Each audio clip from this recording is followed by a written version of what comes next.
Okay, ideally, and I know this is weird, but I've had this movie idea in my head for like I don't know, maybe like ever since I met Bob and found out Bob, like his friends affectionately call him Katana Bob, and as soon as I heard that, the first thing I thought was, whoa, what if there's a movie featuring Bob Wong as Katana Bob, and like his arch nemesis is Jarvis, but not just any Jarvis. It's like a Robo Octo Jarvis Pod something. And so I really want the finals to be like Katana Bob versus like Octo Jarvis, and like like it'd be like the sweet. My dreams would come true. Well, So you know what'd be really sweet is that I don't know if you've been seeing them, but there've been these sweet posters for the like these movie poster styles for the each week of the Legacy Premier League. So if oh it does yeah. come down to Jarvis v Bob, I'm pretty sure that the man behind the curtain, Mike, could hook you up with a nice poster like that.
What's up, guys? It's your boy Anurag Das, and I'm here today with Rudy Bricks, and we're doing commentary for the finals of the Legacy Premier League. Sorry, let me know if I'm too loud, by the way. I should give a fair so warning. Loud. I already regret agreeing to do commentary with you. This is just the worst day of my life so far. But moving on, this is what we've all been waiting for. This is the culmination of all these weeks of medium play and premier deck choices, and we are going to have our finals. Our finals is going to be one Jarvis U, mostly familiar for not being Bob Wong. All right, can we just please take a minute to address the beautiful poster that Mike spent so much time and effort putting into, making my dreams become a reality? Because I swear to God, all I ever want is to see okay, I have a better idea. Rudy, would you do me the honor of starring as Jarvis U in Katana Bob versus Robo Octo Jarvis? Come on, please. I can't. Please. You can't. I can't take the place of Jarvis. Chat, are you here? Are you hearing this, chat? Come on, show some support, chat. We want Rudy for Jarvis. Rudy.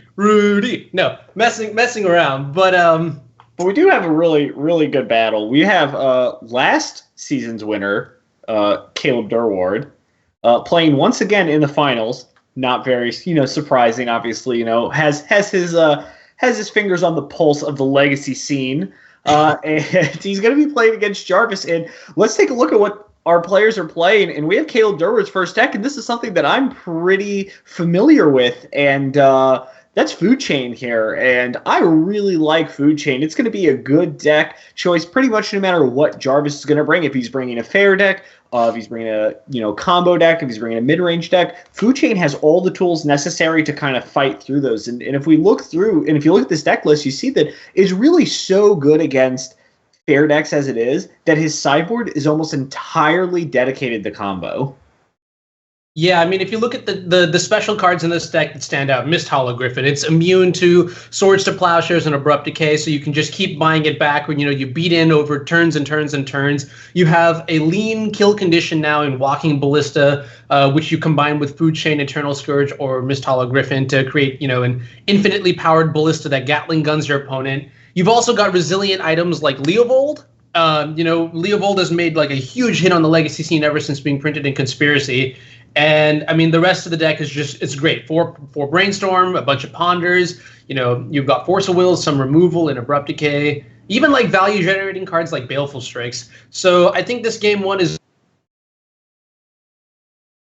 you mentioned, which then makes sense that, Caleb would pay special attention to combo in the post board. Yep. And one of the reasons I really like Food Chain is because it hoists such a good matchup against Delver decks in general. And, if we kind of go back and we look at some of the things that Jarvis has been doing the last couple of weeks, you've seen his leadoff deck has been Grixis Delver for, the past couple of weeks here. And we see here that Caleb has built his deck in such a way to beat Grixis Delver and also lands as well. And surprise, surprise, Jarvis Yu once again leading off on this kind of Grixis Delver variant that he's been playing. For the most part, pretty stock, but he does have a couple of interesting choices. Snapcaster Mage and Tombstalker are probably the two biggest cards that really stand out for Jarvis in his deck. And, it doesn't really look like he's made a lot of changes for the most part. He's been pretty happy with this deck, and he's been doing really well. He's pretty much been crushing everybody with this Grixis Delver deck, and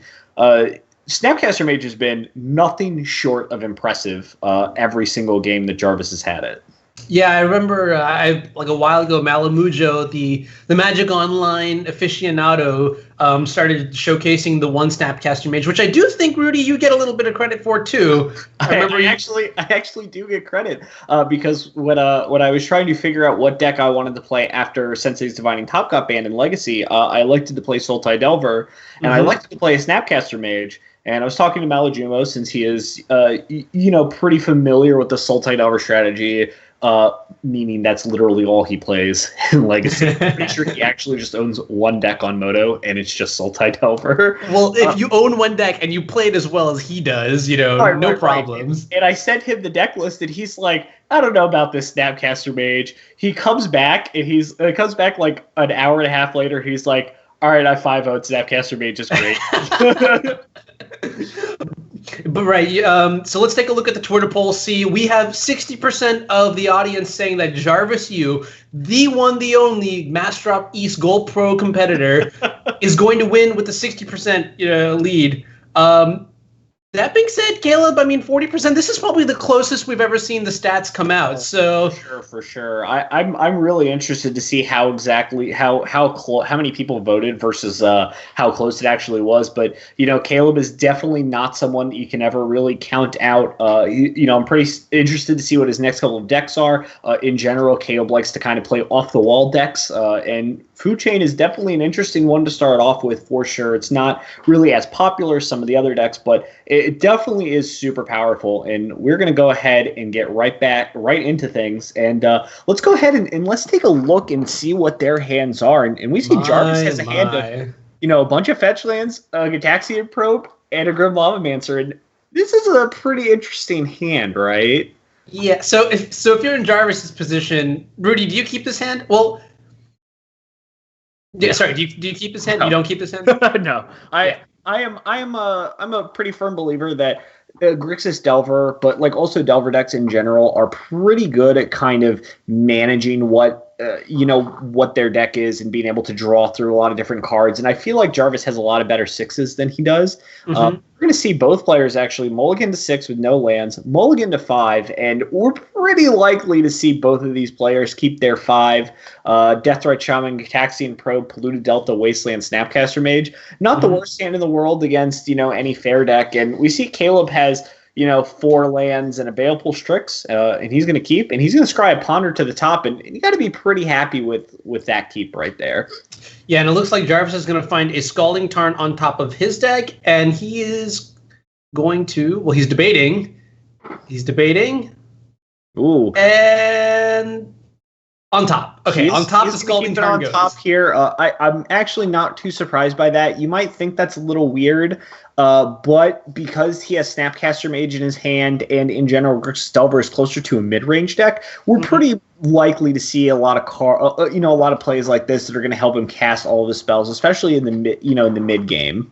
Yeah, also another way to look at it is that the Wasteland in his hand it's ideally not used as a mana generating land. You'd rather want to use it as like a 0 mana spell that, destroys one of your opponent's lands. So in this situation, it makes sense that you want more lands to have in play after you use the Wasteland. Right. And we are going to see a Gataxian Probe lead off here.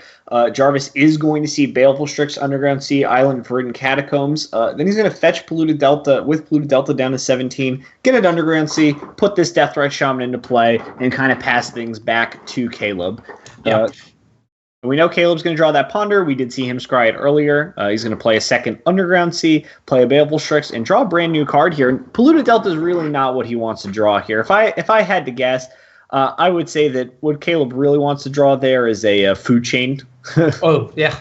Food Chain would be nice. And exactly drawing Food Chain into like Eternal Scourge into Walking Ballista, like just one time, right? You know what I mean? Yep. And we're actually going to see here a really old trick. And if people played Delver back when Blue-White Delver was a standard deck with Geist of Saint Draft, one of the more popular plays was to play Snapcaster Mage and then flashback a Gataxian Probe for 2 life. And we are going to see... we're going to get this hand scene again, and we're going to draw Delver of Secrets off of that, pass it back to Caleb. Caleb's going to drop down to 19 off this Verdant Catacombs here. He's going to get a Force, and we're going to see him Manipulate Fate here. And Manipulate Fate, one of the best cards in the Food Chain deck. It's almost like a recall or what have you, like a draw 3, because you're going to exile 3 creatures that you can cast one after the other. So I mean, basically, from the exile zone, these cards all have value, and it like replaces itself because you're drawing a card. So very good draw here for Caleb. Just pointing out to the users in the chat, you may notice that some of the cards in Caleb's hand have a matrix worm thing coming in, and those that's just to identify that these are the cards that Jarvis knows about. Right, but we are going to see we're going to see this Manipulate Fate go ahead and grab 2 Mist Hologriffins and Eternal Scourge, draw an Abrupt Decay. We're going to see a pass back to Jarvis. Jarvis is going to use his second Wasteland that he's drawn to eat an Underground Sea, leave Caleb with just a Forest in play, and play a Delver of Secrets. So he has Delver of Secrets and Deathrite Shaman in play. That's it's pretty good there, but we are going to see a Bayou drawn off the top. We're going to see a Polluted Delta, if I had to guess here. Might go get a Swamp. It is going to get a Swamp, and we're probably going to see this Abrupt Decay take care of a creature here, and it is going to be targeted at Deathrite Shaman here. And Jarvis is left with a land-filled hand. Will he be able to flip this Delver blindly? And he does. And wow! And he drew about how whitelisted Jarvis is, and Brainstorm is easily the best card that he could have drawn here, and he's going to draw into a Daze and a Brainstorm, put 2 lands back, and go ahead and get in for 3 here. That's going to drop Caleb down to 15. So we're going to go ahead and pass back to Caleb. Caleb's going to go ahead and play his 3rd basic, cast this Eternal Scourge, and just kind of go ahead and pass with what he has in hand. But really, Caleb just really wants to try and draw a Food Chain here. Food Chain will let him essentially have infinite blockers and still be able to apply a lot of pressure here. But for now, Caleb is going to drop down to 12. This Delver of Secrets is going to start getting in. Yeah, I mean, in this position, you see the advantage that Caleb's going to be able to generate from the Manipulate Fate. Next turn, he's going to cast another Mist Hologriffin. He's going to attack with the Eternal Scourge. He's going to start racing a little bit. Unfortunately, Jarvis is brainstorming into some really, really good cards. We see he's picked up, first of all, he's drawn a Lightning Bolt for turn, and he's picked up another copy of Brainstorm as well as a Tombstalker here. Tombstalker, it's going to be very powerful in this situation. 5/5 flyer, Eternal Scourge can't block it. It's just going to end the game really fast. So I imagine that Caleb is probably going to force a will here, pitching the Ponder, get some breathing room in, buy a couple more draw steps. Yeah, unfortunately for him, Jarvis has drawn a Daze. So this Daze is going to go ahead and probably eat that Force of Will there. And Jarvis is just going to go ahead and swing the tempo very firmly in his favor here. And Caleb's kind of drawing a little slim here. He really needs to draw a Food Chain, and he needs to draw it now. And Misty Rainforest is not really what the doctor ordered. However, it is going to allow Caleb to get a second blue source here. Second blue source means he can cast Mist Hologriffin. Yep. And that at least gives him a little bit of breathing room, or as far as he can tell, breathing room against his flyers here. But this Lightning Bolt is looking really good, and it's going to go ahead and just eat this Mist Hologriffin. Jarvis is going to get in for 8, drop Caleb down to 2. How do you feel about Caleb's chances? Yeah, I mean, at this point, I think the only out that Caleb has is to draw the food chain. If he does draw food chain, he's still in the game. He can, bring back 2 more Mist Hologriffins. Unfortunately, he's going to only draw this Walking Ballista, which is not going to be enough. So we see Jarvis going to take game 1. Let's take a look at the sideboards. We'll take a look at sideboards here, and I gotta say, Caleb does not really have a lot of sideboard cards for this matchup here, although pretty likely to see something like Vendilion Click go ahead and come in. Force of Will's kind of medium in this matchup. Something like Vendilion Click is pretty good at trading with Delver of Secrets. It blocks Tombstalker, provides a little bit of pressure. It lets him know that the coast is clear. Pretty likely to see those cards coming in. Heading back over to Jarvis' side, what do you really want to see out of Jarvis' sideboard come in? Ooh, that's a really good question. Let's see. First of all, I want ways to interact with Mist Hologriffin. So I definitely like cards like Diabolic Edict, and I definitely like the Red Blasts and the Pyroblasts. I'm trying to think what else there might be, but I can't really see. Jarvis is currently considering what cards to cut, and I think he hovered over Force of Will for a little bit, which is actually kind of interesting. The reason that I am a little bit skeptical about cutting Force of Will is that Grixis typically doesn't have really good answers to enchantments. Enchantments are just like a card type that, aside from countering it, you can't really do much against it.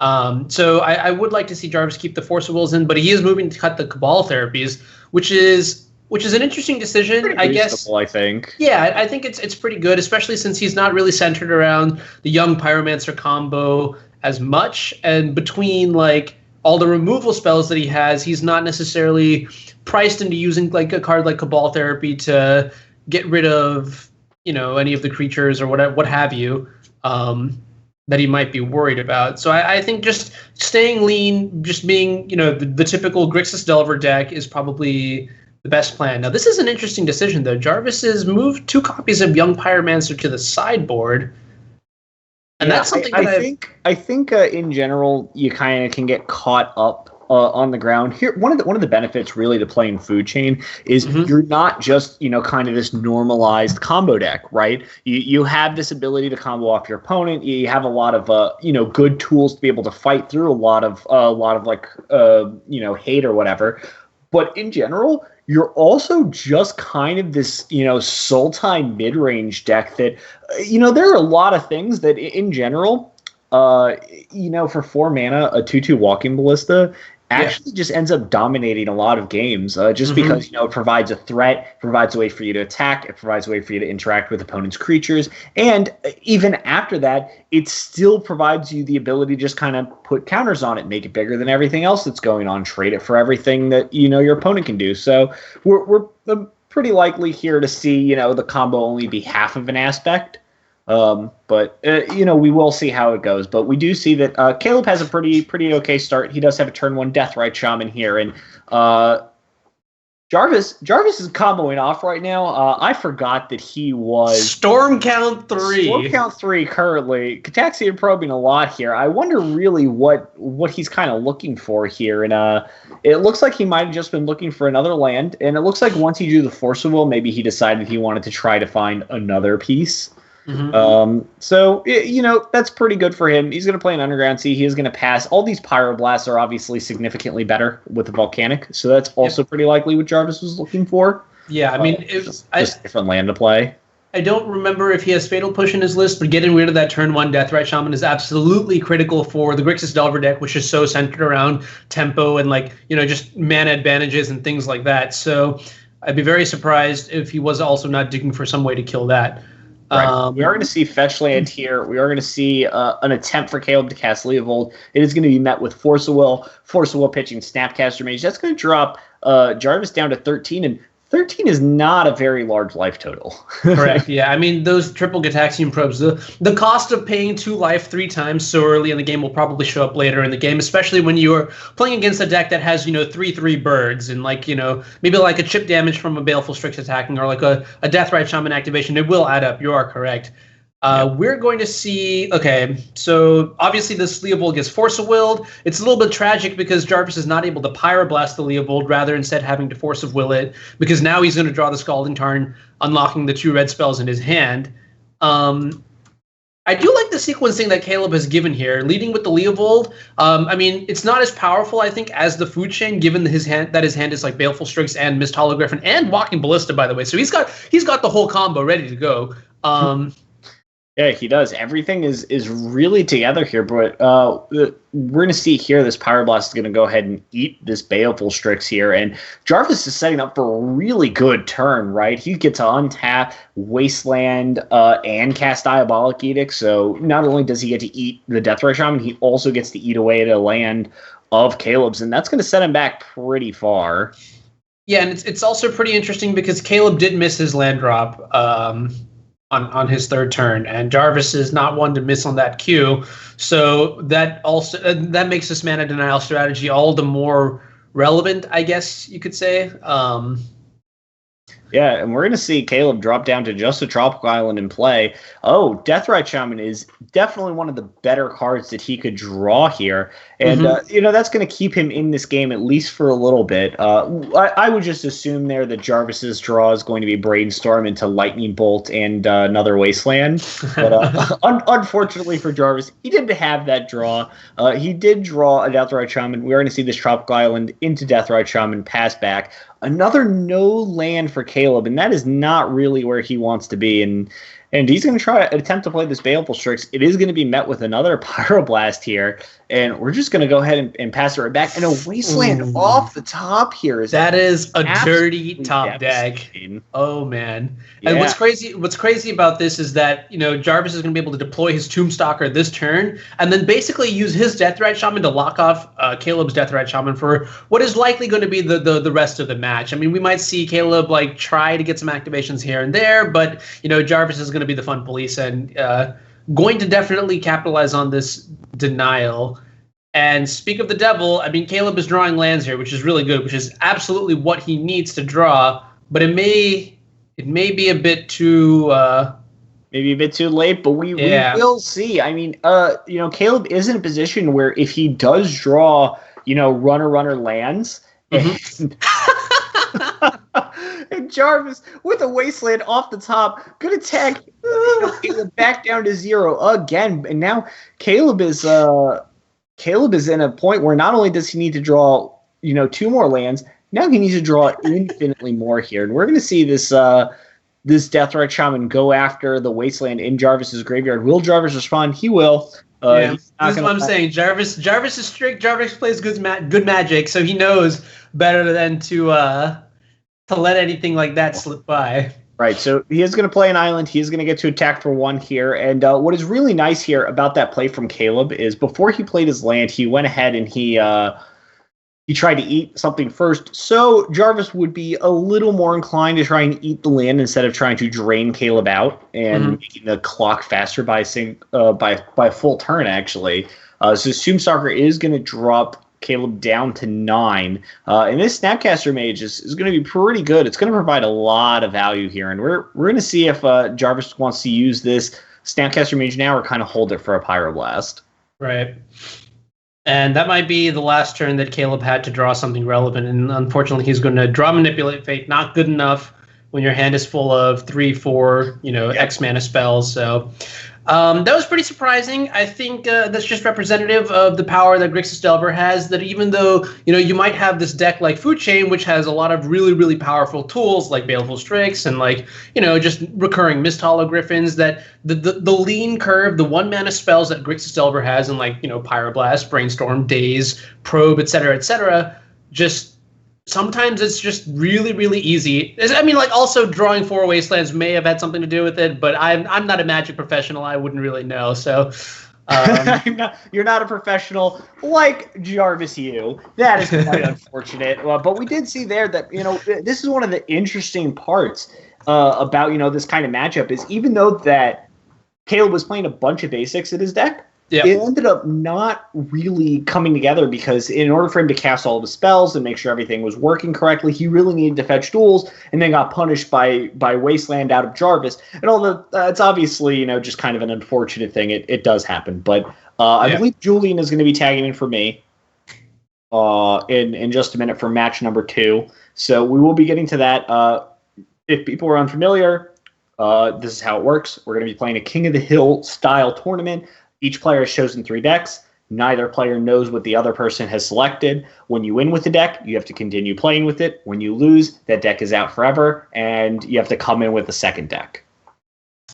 Super, super sweet. I'm very curious to see what Caleb is going to be playing next. I mean, I would be very surprised if he did not expect Jarvis to have Grixis Delver in one of his 3 decks, given that he's just played in all of the quarterfinals and all of the semifinals. So, right. Yeah, I imagine Caleb's going to have a deck that's going to be good against here. But before we switch commentators, would love to give a shout out to our wonderful, wonderful sponsors who have made this season possible for you guys in the chat. So shout out number 1 goes to my man Jeffrey Palmer, Living Cards MTG. He's got some beautiful work. Definitely check out, even just check out his Living Card MTG YouTube page. He's got some really, really sweet animations that he's done. Also, shout out to Card Hoarder for sponsoring the prize for this event, and also, just making the cards available to players as they need it. Would not be able to do this without you guys. And then lastly, of course, what would this league be without the beautiful Matt Pavlik? Matt, thank you so much. Great job. Great job. So I think we're gonna roll to round 2. I don't know. Do we have? We're gonna have. I think we're gonna have a small break while we get Julian in here. Julian is gonna go ahead and do some commentary with Anurag Das. Kind of unfortunate there, but you're gonna be seeing a lot of Anurag today, I think. But we will. I know, man. I'm great. You're great. Legacy is great. Yep, and we will be back in just a moment with match number 2 between these Legacy stalwarts, Caleb Durward and Jarvis Yu.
Whoa, Rudy, what happened? Whoa, you look so cool now. I love that cap. Speaking of which, I was thinking, I like the Legacy Premier League so much. I wish I had a really cool t-shirt that I could wear instead of this boring black polo. Do you know anything about that where I could get some sweet swag?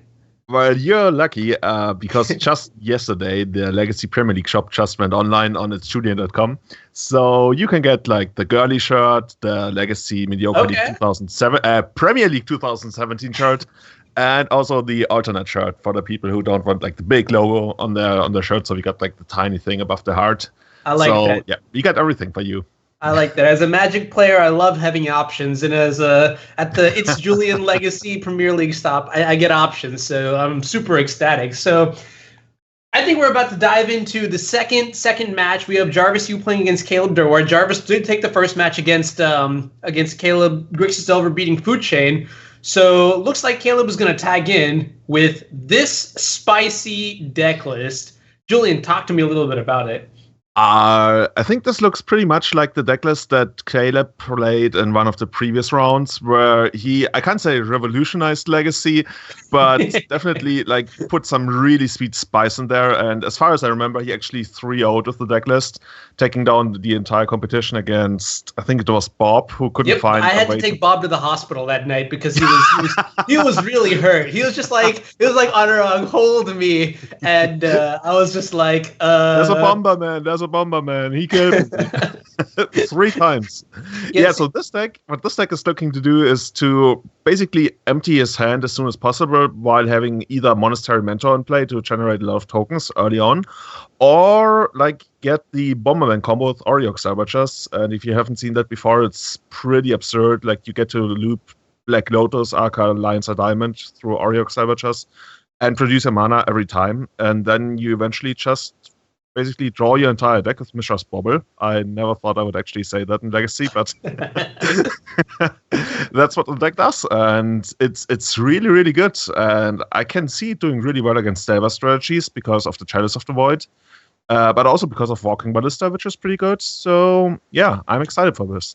Yeah, I mean, we see a recurring theme here in Caleb's deck list so far, which are infinite Walking Ballista combos. So I wonder if the third deck follows in suite and we have, like, some really, really cool, like, blue brew or whatever it might be. But so looking at the matchups, I mean, we did see before that Caleb did beat Bob on Grixis Delver with this list specifically. But, you know, at the same time, Bob's list wasn't exactly it wasn't exactly tailored to beat like Chalice of the Void decks. And so I think he may have gotten punked out of the game. How do you think this match is going to go in terms of Caleb versus Jarvis? I definitely like Caleb's position here, and I think if Jarvis wants to take this, he's gonna need a couple of early Force of Wills, and then hopefully like top deck whatever he needs. But we've seen him do that before, so there's a chance. And looking at the opening hands, this looks pretty good for Caleb actually, but he can't turn on the Mox Opal yet, so there's a problem of not being able to produce white. Right, so we're gonna see. I mean, yeah, the turn 1 Chalice of the Void for any Stompy deck is just like it's the dream. Every time I'm on the other side of that table, I'm just like, ugh. All right, fine. Let's see if we can win. That being said, yeah, all right. So that being said, you know, Caleb did have 3 white spells in his hand, no actual white mana, but fortunately the top deck planes is going to solve that. And Jarvis is going to lead with the Wasteland on the Ancient Tomb, and I kind of like that, sort of hoping to punk out Caleb, see if maybe, you know, he can just get there. Yeah, I could definitely see that happening. He also didn't really have any turn 1 plays because of the Chalice of the Void, so he just tried to get there. Unfortunately for Caleb, his mentor is going to be dazed. He's going to try for another one on the next turn, and we'll see. He's probably not going to run out the Lions of Diamond and Mox Opal on the next turn to make it daze-proof because he really wants those triggers for the mentor. Yeah. So I wonder. Yeah, I mean, that's definitely something that, you know, Caleb must be considering. Yeah, on one hand, you have Chalice of the Void, and, you know, it's really locking down Jarvis, but on the other hand, you do need to be able to kill him with enough spells. City of Traders, though, does solve this issue. Suddenly this is looking really good for Caleb now. So now he doesn't have to commit the LED and the Mox Opal to have Metalcraft to pay through days. He can just slam Mentor. Now we've got 2 dudes. And I mean, honestly, next turn we could also just play the Auriok Salvagers and just get there. And just, we have infinite prowess that way, right? Yeah, but he doesn't have the mana yet because he also had to sacrifice the City of Traders, and he could see his city wastelanded or just days on the Auriok Salvager, but still, like, on board, he's winning really hard right now. Yeah, and I'm not sure what it would take for Jarvis to actually turn this game back around, because I think he doesn't have any answers to Chalice of the Void in the main deck, as far as I remember. So that's definitely an issue. And so Tundra here, not a bad draw. I don't know if this is going to work out for Caleb the way he wants it to, because Jarvis actually has copies 2 and 3 of Days in his hand. I mean, I think it's reasonable to play around copy number 2, but the third Days is going to probably be... but he can still pay for it with Lions or Diamonds. True. And then just... He can't infinite loop if he does, I think. Let's see. So he pays 2... Yeah, actually, he still can infinite loop, I think. Yeah, so he sacks the LED, gets 3 mana, pays 1 for the Days, then pays 2 for the Auriok Salvager, buy back the LED, and then just combo through, right? Yeah. I mean, Jarvis is gonna survive this turn if he really wants to, but it wouldn't really make a difference because next turn he's facing down infinite tokens, and yeah. Yeah. Caleb quickly takes the first game. Like, he had a really strong opening hand and drew well. And I can't believe I'm saying this, but Jarvis didn't have like the perfect hand to match what Caleb was doing. Like, a Force of Will somewhere would have been really good for him. But yeah. But I mean, in the dark, the hand that Jarvis kept was definitely like not mulliganable. You had Dazes, you had Bolt, and you had Pyromancer. So if Caleb did go like Deathrite Shaman, your hand was just phenomenal. Unfortunately, Caleb did not go Deathrite Shaman, and so his hand was not phenomenal. But let's take a look at sideboards. I honestly have no idea how Caleb plans to sideboard for this match. I think let's start with Jarvis and then just observe how Legacy Guru Caleb has boarded with his deck. How do you think Jarvis is boarding? And I mean, what cards are you worried about? What's on Jarvis's radar? Yeah, Jarvis is once again taking out all of his lightning bolts and also the 2 young Pyromancers, which we have seen him take out against Food Chain as well.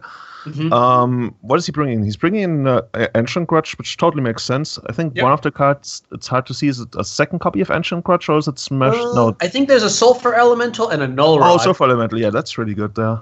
Right, so Null Rod basically shuts down this deck entirely, I think, right? Because you can't use any of your artifact mana, which this deck completely relies on. Ancient Grudge, very good against Chalice of the Void, and then Sulfur Elemental, obviously very good at stopping human monks, any white 1/1 monks, you know. Yeah, and Caleb, I think, only has like 1 or 2 answers to Nyrod, if Jarvis can actually manage to find that. I think he's got Disenchant, but I'm not sure he actually sided it in, because that would only be like against a single card in Jarvis' entire deck, which is always especially in a deck that doesn't run Brainstorm. But he also brought in Repeal, which is more of a general broad answer. Right. So it's not like Caleb is completely out of options here, but just for the chat real quick, we saw Caleb board out some copies of Gitaxian Probe, bring in, I believe, 2 Swords to Plowshares and the Repeal, like you mentioned, Julian. Yeah. All right, so both players going to keep. This time Jarvis has a much more solid hand, leading with the turn 1 Deathrite Shaman, having Forcible backup for any potential gimmicks like Chalice of the Void or what have you. Yeah, I wonder how this is going to play out for Caleb, because right now he's pretty all in on the Walking Ballista doing something, but he's also going to get 2 draws of the 2 Urza's Baubles. Do you think would he fight over this Ballista here if you're Jarvis? Ooh, that's a tough call. I mean, I don't have an answer right now. I don't have any cantrips, so I'm actually kind of worried about this Ballista, but at the same time, all right, it looks like Jarvis is definitely considering it too here. He's hovering over, and it looks like he's going to pitch the Delver's Secrets to stop it. And I do like this. I think this is definitely a more conservative play, but we also did see Jarvis board out all of his lightning bolts, so I don't know how we would otherwise handle this card. Like maybe the top deck Null Rod off the top or something. But one thing that's important is that Caleb didn't crack his Urza's Baubles. What do you think about that? Is he going to do it on the end step or something?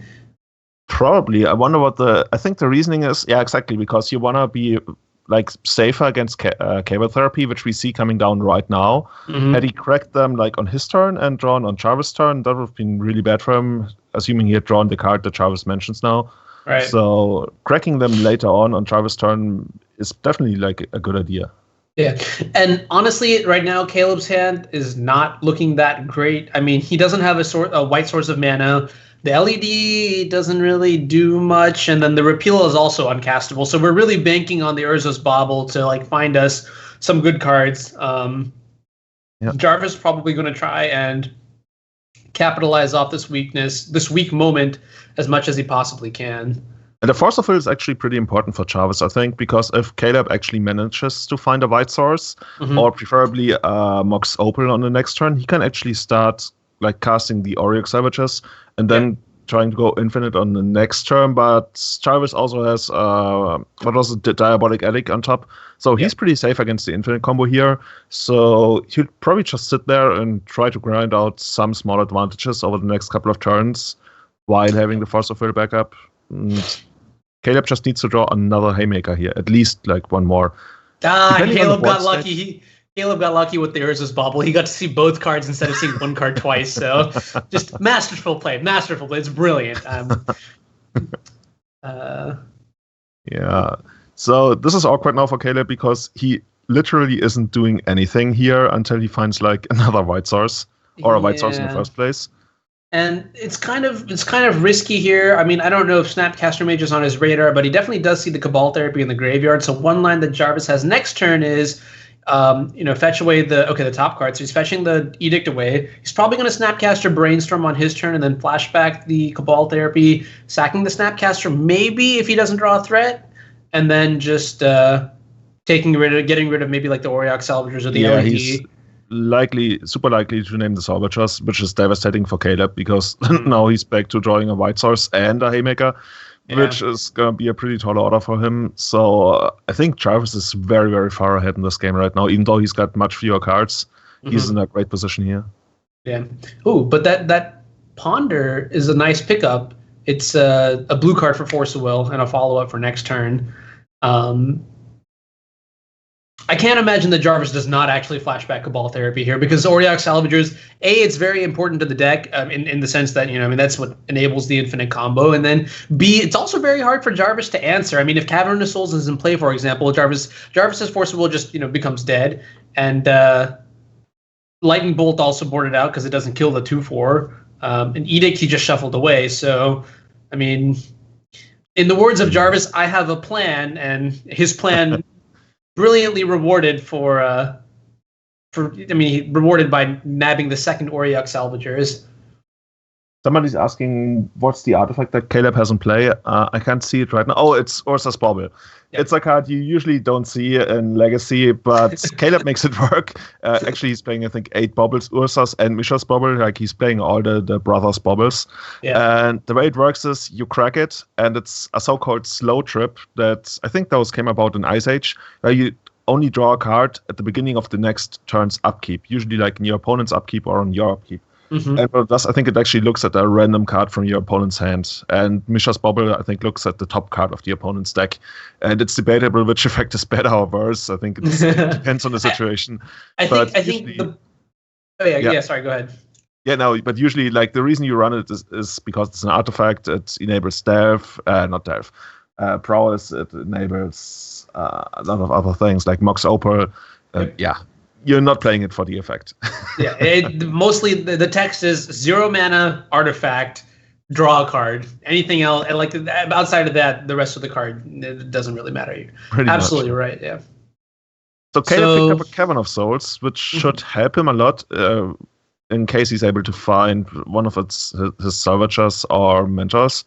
Yep. Because that forces the card through Force of Will. But unfortunately for Caleb, he needs to find something pretty quickly because now Jarvis also picks up the Diver of Secrets and the Deathrite Shaman that he already had, which represents 5 damage a turn, so that's a pretty quick clock. Yeah, and what's interesting is that Jarvis decides to lead with the Brainstorm and not the Ponder, which makes me my initial reaction to that is, he's going to pitch the Ponder to the Force of Will in case something powerful comes into play, but given that he has now drawn another Brainstorm and, just a bunch of action, honestly, it seems like he's just going to reveal the Ponder to the Delver, which is obviously the weaker of the cards that he has. Maybe going to shuffle away the Cabal Therapy, because, I mean, honestly, yes, nabbing the Lion's Eye Diamond is great, but also just using the Deathrite Shaman to dome him for damage is better. Yeah, and here we see like the downside of playing a deck like Caleb's deck. It's super explosive and it can produce some really insane turn 1, turn 2s. But once you get to, what is this, turn 4, and like when you're behind on board and it's turn 4, usually your only real way to come back is to try to go for the lucky combo, which is still something that I could totally see that happening, but Delver flipped. So lucky. That's right. Robo Jarvis. His Delvers always flip, especially when he sets them up with Brainstorm. Now the next step, Mike, if you're listening, the man behind the curtain, if you could just get like a laser beam to fire out of Jarvis's red eye and like cover the entire battlefield, that would be great. I'm just, I actually had that idea today, but like Mike was already super busy with doing other stuff, and I also didn't have time to have. I'm telling you, there is such a good movie idea here. It's just millions of dollars. I'm pretty sure every person in the chat would be willing to watch. That "shut up and take my money" meme. I was talking about giving players special abilities. Like Jarvis' special ability could be activated once per game, and he can vindicate any permanent on board, and we would have like a laser shooting out of his eye, killing that card. And because Caleb is known to be such a wild card, such a madman, he can once per game add 3 random cards from the entire legacy card pool to his deck, to his hand. Wow. Could be like 3 totally crap cards. Could be the nuts. Yeah, that's actually a really cool idea. Back to the match there, we're going to see Jarvis does find a copy of Sulfur Elemental from the Brainstorm. He's going to flash it in on Caleb's end of turn. Just like... What am I looking for? He's got that stranglehold on Caleb, and he's just like tightening the pressure. He's getting tighter and tighter and tighter. And I mean, obviously Caleb has not drawn so well this match, but that's what you would expect to happen from time to time when you're playing a non-Brainstorm Chalice of the Void deck that really just leverages its opening 7 cards to make a relevant game. So I wonder whether Caleb is actually drawing that here, because even if he finds Auric Salvagers and obviously is able to resolve them, he can't really kill on this turn because Jarvis can just eat the Walking Ballista, so he doesn't really have anything to do with the infinite mana that he has, except for like recurring Ursa's Bobble. Mm-hmm. But even that, what does that do for him? Like he might still just die on the next turn because he needs to use Ancient Tomb to do what he wants to do. Actually, doesn't need to. Yeah.